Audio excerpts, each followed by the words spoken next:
बड़ा हुआ तो क्या हुआ, जैसे पेड़ खजूर, पंथी को छाया ना दे, फल लागे अति दूर, कबीरा फल लागे अति दूर।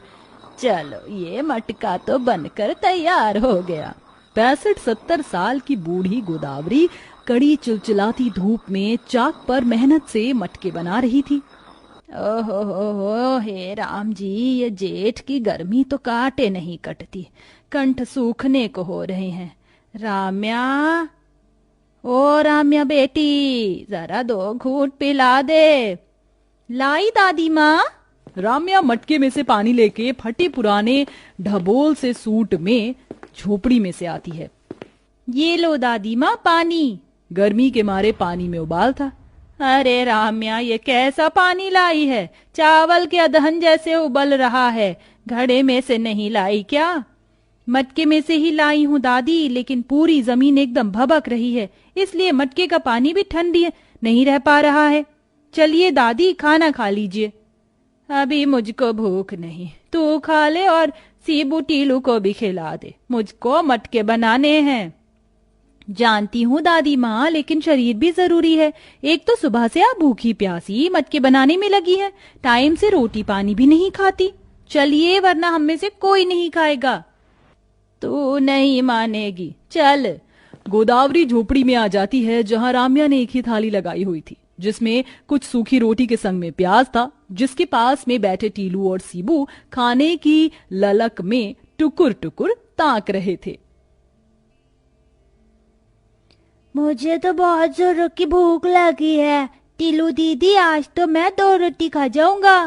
तो फिर मैं भी 3 रोटी खाऊंगी। दोनों नादान भाई बहन अपने अपने हिस्से की रोटी हाथ में उठा लेते हैं।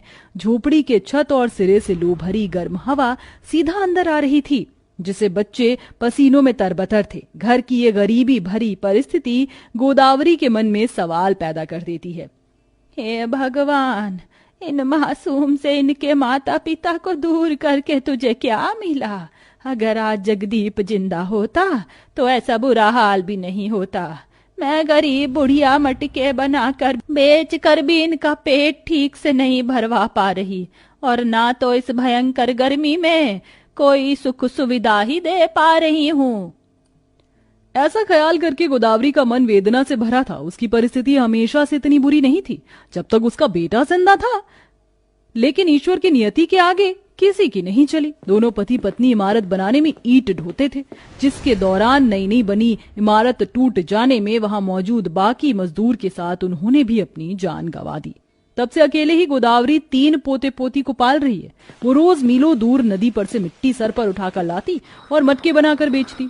वो खाना ही खा रहे थे कि तभी एक कोयल पंछी अधमरी अवस्था में हाफता हुआ आंगन में आके गिर जाती है। अरे, लगता है हमारे आंगन में कोई चिड़िया उड़ाई है, बेचारी प्यासी होगी। जब वो आकर उसकी हालत देखती है तो धूप के मारे इसके दोनों पंजे जली हालत में थे। हे भगवान, कितना दर्द हो रहा होगा, और पंख भी कितने फड़फड़ा रही है। अरे रे रे, इसके पंख में तो कांटे चुभे हैं। गोदावरी उसके पंखों पर लेप लगाती है और उसे दाना पानी देती है। टीलू, सीबू, इसका ध्यान रखना, मैं और राम्या दीदी मटके बेचने जा रहे हैं। दोनों बाजार में आती हैं, जहां चाट पकौड़ी की ठेली थी, तो वहीं पैसे वाले लोग दुकानें खोलकर बैठे थे, जिसमें एसी कूलर यही सब बिक रहा था। मटके ले लो, मटके, एकदम पक्के पक्के मटके। बहन जी, मटका लोगी? कम में दे दूंगी। मुझे नहीं चाहिए ये मिट्टी के मटके, मेरे घर में तो फ्रिज लगा हुआ है, फिर मटका ले जाकर अचार डालूंगी क्या? देख लो बहन जी, एक ही ले लो, छोटा बड़ा कोई सा भी। बड़ा वाला 120 रुपए का है और छोटा 70-80 में दे दूंगी। ले लीजिए ना आंटी जी, पता है मटके के पानी की तासीर ठंडी होती है फ्रिज के बर्फ वाले पानी की तुलना में। अच्छा जी, तुम दोनों गरीब ये कहना चाहती हो कि तुम्हारा मटका वारा न्यारा है और फ्रिज बेकार? नहीं जी, हमने ऐसा नहीं कहा। गर्मी और गरीबी की मारी दोनों उसे लुभावनी बातें करती हैं, लेकिन वो औरत मटका नहीं खरीदती। बड़ी मुश्किल से कोई उनका एक मटका तो खरीद लेता और 20 रुपए देकर जाता है।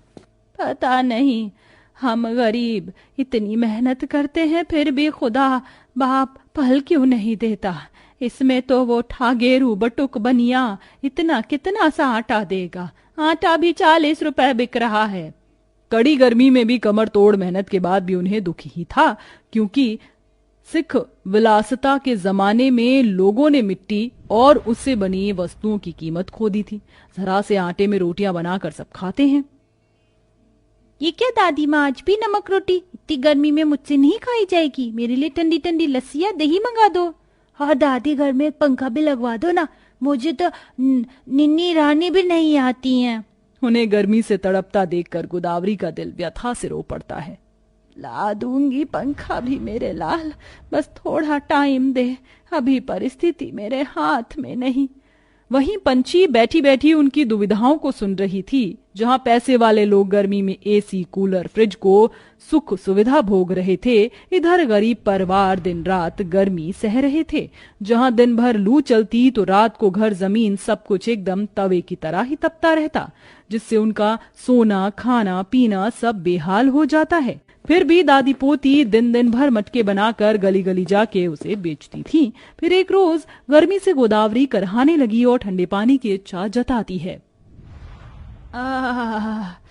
माँ, लगता है ये गर्मी मुझको ले बीतेगी। दादी ऐसा मत बोलो, तुम्हारे सिवा हमारा कोई भी नहीं है। बेटी मुझे पानी पिला, गला सूख रहा है। लाई दादी। हे भगवान, ये पानी कितना गर्म है, काश कि ये ठंडा होता।